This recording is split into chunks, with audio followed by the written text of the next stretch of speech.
dawladaha garxaj kow ka yahay kuma mahadino haddaan ree awdal nahay dekadayadii saylac iyo dhulka iyagaa bankaan maanta ku wareejinayno habar yoris baa wareejisay cabdiraxmaan tuur baa wareejiyey wax aanu yeeli karnana maaha banka wajaale annagaa iskale reer nuur baa iskale meeshaas berri aad dhagax dhigayso la mahadin maayo mana ogolin wixii ka yimaadana eedeeda adiga iyo xukuumaddaada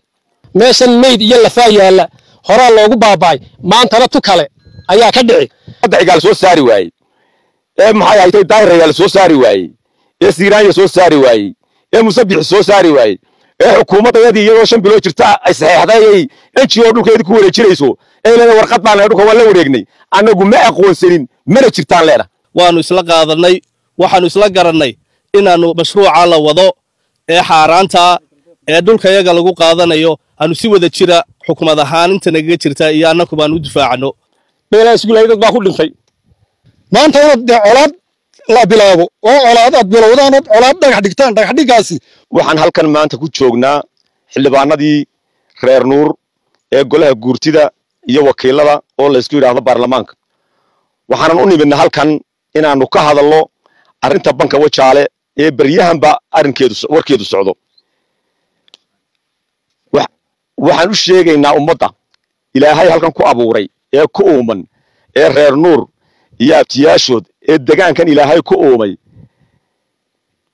intaas oo bilood baanu hadda ka soo hadlaynay oo xukuumadda kala hadalay aan wasaaradda beeraha kala hadalay intaas oo bilood baa laga hadlayo la lahaa war dadka meeshan degan arrintan loo ku urgalo ummaddu ma ogola deegaankan la yiraahdo banka wajaale kamid ma aha mashruuca wajaale waa laamayda wixii kor ka xiga iyo bari laamaydaasi wixii galbeed iyo waqooyi ka xiga banka wajaala la yiraahdaa waa beeradad waa dhulkayagii annaga iskale taakana kama ogolin marka ayaan ummadda muubal lagu guurin waxaan halkan fariin dheer uga dirayaa hay'adda doonaysa dhulkan inay ka wareegto waxaan leeyahay manaafacaadsan maysid ku cuntami mayso cunaana ku mari maysata ha ku tashanin dhulkan dad baale allah u naxariistay marxuum cigaal xilligiisii bay laba beelood meeshan isu dirireen dabadeeto dhimasha ka timiday si dadkan degaankani loo nabadeeyo baa ciidamada loo keenay oo dadka nabadooda u ilaaliyaan waxa daayirayaala sidii ku yimi maxay ay toy sidii bay ciidan ku hayeen siiraan yaa yimi sidii bay ciidan kuugu hayeen muuse biixi baa yimi sidii bay ciidan kuugu hayeen intaas oo jeer baa la yiri degaankiyow ku soo heshiyo loo soo bandhigay tala xumo reerahan dhexdooda iyo annaga dhexdeeda ka timiday buu dhulkaasi ilaa maanta nooga gadbaya ma ahan dhul dawlad leedahay iyo mashruuc dawladeed midna maaha waxaan la yaabana xukuumadda maanta jirta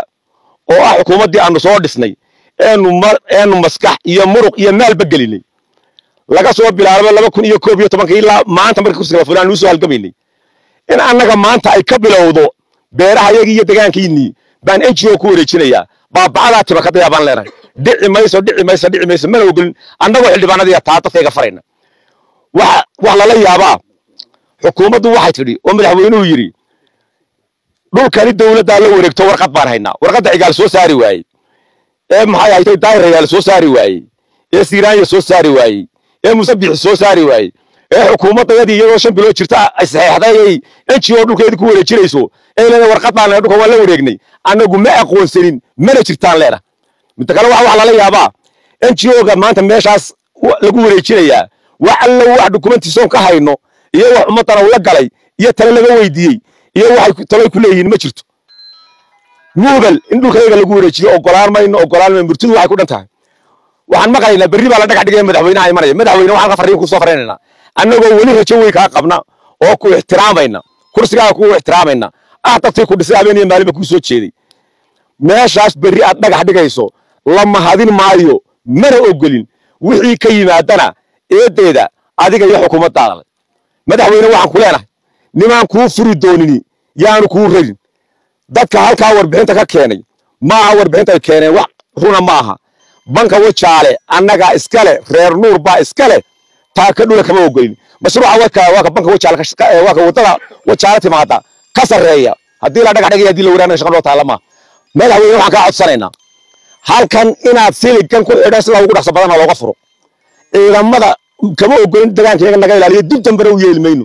siliga hadii la furi waayo gacanta iyada ku fishana anaga iska furi doona intaasaan wixii adiga kaagana hadaa bari dhagax dhigtana wixii ka dhacayo wixii ka yimaada anagu shaqo kuma lihin haddaba waan kuu sheegnay ilaahu ka markhaati ahaw ummadday ka markhaati ahaw taa ka dhulo oon ogol lahay ma jirto walaa Faara Foundation baanaan ka ogolayn walaa Mareykan baanaan ka ogolayn halkan Reer Nuur dhicisa duyaa ku dhimanaya sidaasaan ummadda Soomaaliland sheegaynaa iyo xukuumaday bari baad ka wadaa nabadayn oo maalin walba dadka la bariyaya annagana nabadeedii baad ku ciyaaraysa iyo dhulkeygii baad qaadaysa ka yeelmayno waan diidnay soo namayso sidaasaan xildhibaanada dhammaan isku warsanay annagoo xildhibaanadii gobolka Awdal laga soo doortay gaar ahaan degmada Baki iyo Boorama Reer Nuur waxaanu maanta halkan banka u nimidnay inaanu cadayno khilaafka ka taagan banka xukuumaddu waddo baryahanba banku waa laba qaybood sida taariikhdiisa cid walba ka dheereegsantay la og yahay qaybta laamiga wixii galbeed ka xiga waa dhul dad leeyahay oo Reer Nuur reerka la yiraahdo iska leh cid kale oo ku haysataa ma jirto Soomaaliland marka laga hadlo 34 sano u dambeeyay nabadgelyoha dhibaataduna waxay ka dhacday 93 markii laba nin oo beesha Reer Nuur ka soo jeeda lagu dilay ayay dawladii maxamed cigaal ay gadabkaasina ammaanka lagu sugayay labada reerkood awgood waxa ka dambeeyay Siiraaya ka dambeeyay oo Musabbixi baa ka dambeeyay oo Daahiriyaala ka dambeeyay waxaasoo ummadu waxay lahaayeen heshiiye intaasoo madaxweyneba haddaba markay halka taagan tahay waxaan u sheegaynaa xukuumadda annagu soo dhisnay eenu ku dhabar jabnay xukuumaddan annaga dhalay xildhibaanada gobolka Awdal gaar ahaan waxa lagu doortay 780 kun oo cod oo aan gobolka Awdal weligii dooran maantana ma ogolaanano in xukuumaddii annagu aan soo dhisnay inay annagii naga bilowdo madaxweynaha iyo madaxweyne ku-xigeenkana waxaan u sheegaynaa arrintaasi hoos yar baa way idin hoos martay arrinkaa kan noqda halkan dagaaladii sokeeye dad badan baa ku dhintay imiga halkaan taaganahay waa banka dhexdiisii waxa laga yaabaa haddaan ciidda saa gacanta u gelino lafihii dadkii ku dhintay dagaaladii sokeeye waa laga helayaa wax beenana maaha meeshan meyd iyo lafaa yaala horaa loogu baaba'ay maantana tu kale ayaa ka dhici annagu haddaanu tusaale inii soo qaato dawladaha garxaj kow ka yahay kuwa mahadino haddaan Reer Awdal nahay dekadayadii saylac iyo dhulka iyaga bankaan maanta ku wareejinayno habar yoris baa wareejisay Cabdiraxmaan Tuur baa wareejiyay wax aanu yeeli karnana maaha madaxweyne ka noqda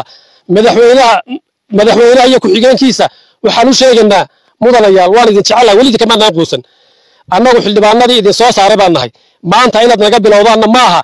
halkan siliga lagu xidhay waxa siliga loogu xidhay xukuumaddii Musabbixi cadaawad ay u qabto madaxweyne ku-xigeenka ka soo jeeda gobolka Awdal Maxamed Cali dartii ayaa loo xidhay waana meelo loo aasay isaga iyo cirraba iyaguna hadday garan waayaan way ku qarxi doontaa hadii la yiraahdo anigu hadalka badin maayo annaga mas'uuliyad baa naga saaran dadka na doortay dadka bilaadanka Ilaahay abuuray qoom walba Ilaahay cid buu hoggaan uga dhigaa hoggaankoodaasi hadduu wax xun u qaado marka ay dhintaanna dee waa la caaya oo waxa la yiraahdaa dadkii aan dooranay wax xun bay noo qaadeen hadday wax wanaagsan ummadii doortay u qaadaanna aakhirana waa la amaana oo waxa la yiraahdaa wax fiican bay noo qaateen annagu haddaanu nahay dadkii la doortay dadka yaga wax aanay raalli ka ahayn u qaadi mayno 9,000 neef baa halkaa daaqa 9,000 neef oo looyaa daaqa 2,000 geelaa daaqa 15,000 ariyaa daaqa dadkaasi xaggee tagayaan marka meesha yar laga waxeeyo madaxweyne arrintaa ka noqo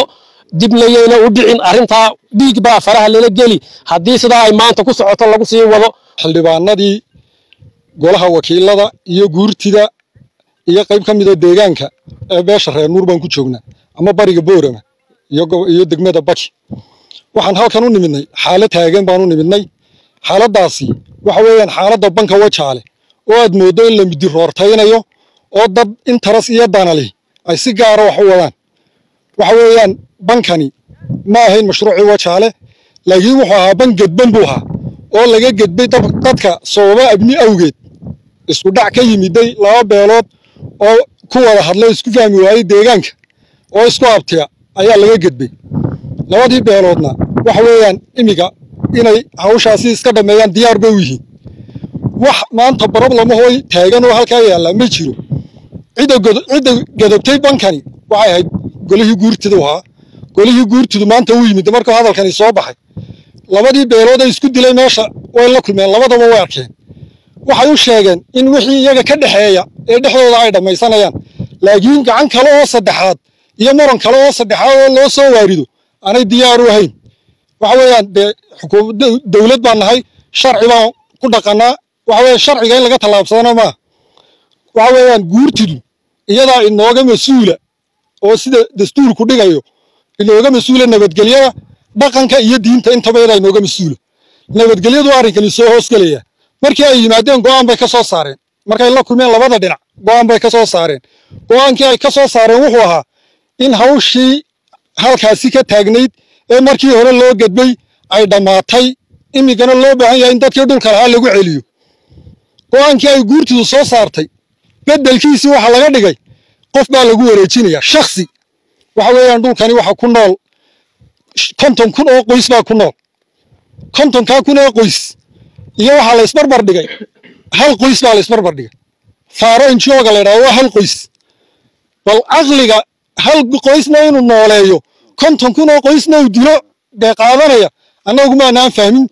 xukuumadii aan soo dhisnay iyo madaxweynihii aan soo dooranayna de aqligiisii kaasi ma in baan leenahay laakiin waa ku loo geeyay Soomaalina waxa lagu rogaa sideedaba ilaa tiisiyaad bare waa madaxweynaha iyo shacabka inta u dhaxaysa intaas uun baa problemka keenta